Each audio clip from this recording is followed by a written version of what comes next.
Morning दोस्तों, मैं धीरेन्द्र स्वागत करता हूं आपका डियर लर्नर पे। तो चलिए आज का सेशन शुरू करते हैं। पहला क्वेश्चन है, विधानसभा चुनाव में एक उम्मीदवार से 84% मत प्राप्त हुए और 476 मतों से बहुमत से निर्वाचित होता है। डाले गए मतों की कुल संख्या कितनी है? डाले गए मतों की कुल संख्या कितनी है? तो माना 100% कुल मत है और जो बहुमत मिला है उसको 84%। अब बाकी बचे को कितना मिलेगा? 16 जो हारा है, और जो ये इनका डिफरेंस होगा वही बहुमत होगा। तो डिफरेंस कितना होगा? 68। 14 6 गए 8 7 1, ठीक है 68%। और यही 68% किसके बराबर?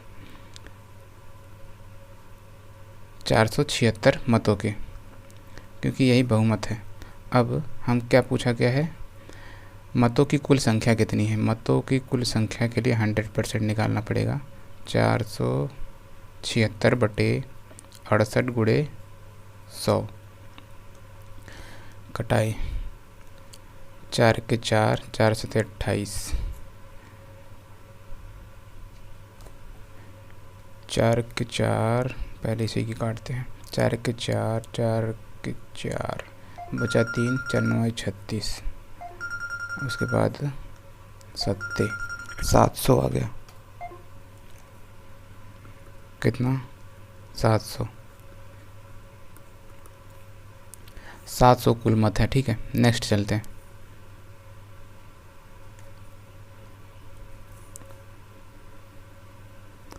नेक्स्ट क्वेश्चन है, ए का वेतन बी के वेतन का 40% है। ठीक है, बी का वेतन सी के वेतन से 25% अधिक है, तो सी का वेतन ए से कितना प्रतिशत अधिक है? लिख लेते हैं पहले ए, बी और सी।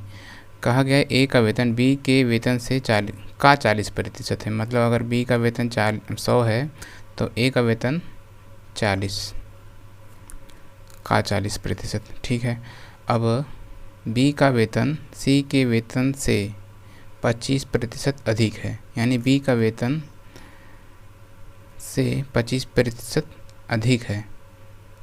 नहीं, बी का वेतन सी के वेतन से, मानी ये 25% कम होगा, ये फ्रैक्शन बनेगा। तो 25 1 से 25, 25 चौका 100, यानी कि 80 हो जाएगा। ठीक है, अब क्या कहा गया है? सी का वेतन ए के वेतन से कितना अधिक है? तो कितना अधिक है? 40 अधिक है। किससे? ए से अधिक है। तो बच्चों 100% अधिक है। ठीक है, नेक्स्ट क्वेश्चन करते हैं।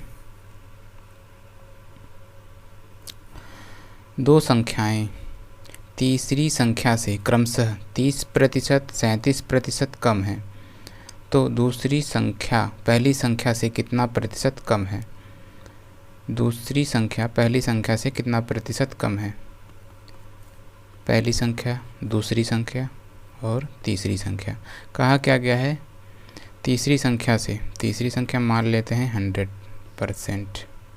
ठीक है, अब पहली संख्या से 30% कम है, यानी कि पहली संख्या 30% कम है, यानी कि ये कितना हो जाएगा? 70। और दूसरी संख्या 37% कम है, तो 100 में से 70 गए 63 हो जाएगा। अब क्या कह रहा है?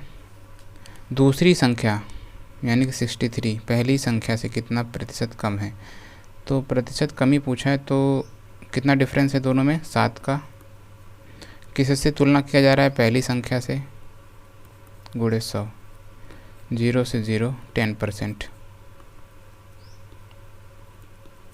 कम है। ठीक है, अब नेक्स्ट क्वेश्चन देखते हैं। ए, यदि ए की आय बी की आय से 25% कम है, तो बी की आय ए की आय से कितना प्रतिशत अधिक है? बहुत सरल क्वेश्चन है।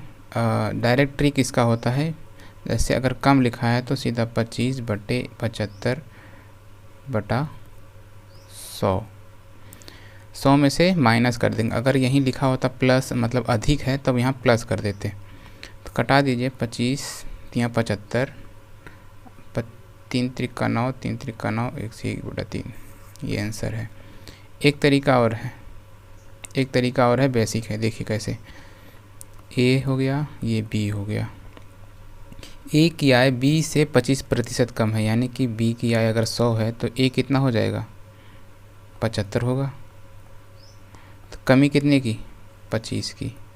किस पे, ए से कमी यानी, और ये परसेंटेज आ गया। सेम है, वो शॉर्टकट है। ये थोड़ा सा कॉन्सेप्ट बेस है, मतलब कि आपका कॉन्सेप्ट बैठ जाएगा कैसे कमी हो रहा है। ठीक है, यहाँ से आएगा निकल के 33 सही 1/3%। चलिए नेक्स्ट क्वेश्चन। यदि 16 व्यक्तियों की कुल मासिक आय 80,800 है और उनमें से एक की आय औसत आय का 120% है, तो उनकी आय कितनी है। उसकी आय मतलब एक की आय पूछ रहा है 16 व्यक्तियों में से। तो ठीक है, औसत आय का 120% है, तो औसत आय निकालना पड़ेगा। औसत आय बराबर क्या होगा, कुल आय बटे व्यक्तियों की संख्या। कुल आय कितना है, व्यक्तियों की संख्या कितना है, 16। 16 पंचे 80, एक ज़ीरो बढ़ाएंगे, 2 संख्या लेंगे, और 16 पंचे 80 फिर 0। ठीक है, अब का कहा गया है औसत आय का, ये औसत आय है,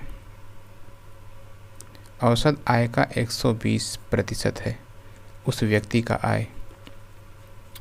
कटा दीजिए, 12 पंचे 60, 12 पंचे 60, ये आंसर है।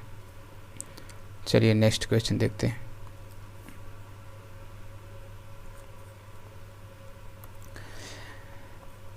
(498) किस संख्या से 17% कम है। 498 किस संख्या से 17% कम है, यानी कि 498 x से कितना प्रतिशत कम है, 17। 17 मतलब 100 में से अगर 17 निकाल लेंगे कितना बचेगा, 83। ठीक है, 83/100। कटाइए इसको, तिछा का 18, इकाई अंक पे जाएंगे सीधा तो 6 बार जाएगा। तिछा का 18 हासिल 1, 8 छंग 48 प्लस 1 49। ठीक है, 6 बार जा रहा है, यानी कि 100 छक्का 600। आंसर कौन सा, सी वाला। Next question. एक संख्या के 75% में जब 75 जोड़ा जाता है तो प्राप्त परिणामी उस संख्या के बराबर हो तो उस संख्या का 40% ज्ञात करें। एक संख्या के, मान लिया संख्या 100 है, चलो अच्छा, 75% में जब 75 जोड़ा जाता है तब प्राप्त परिणामी उस संख्या के बराबर होता है। पक्षांतर करेंगे तो आएगा 25% बराबर कितने के, 75। 1% बराबर कितने के, 3 के। उस संख्या का 40% ज्ञात कीजिए। 40% बराबर 4×12, 3 × 40 बराबर कितना, 4×12, 120 के। 100% हम निकालने नहीं जाएंगे, सीधा यहीं से 40% निकाल लेंगे। ठीक है, अब नेक्स्ट क्वेश्चन देखे हैं, नहीं है। धन्यवाद दोस्तों, ख़त्म है।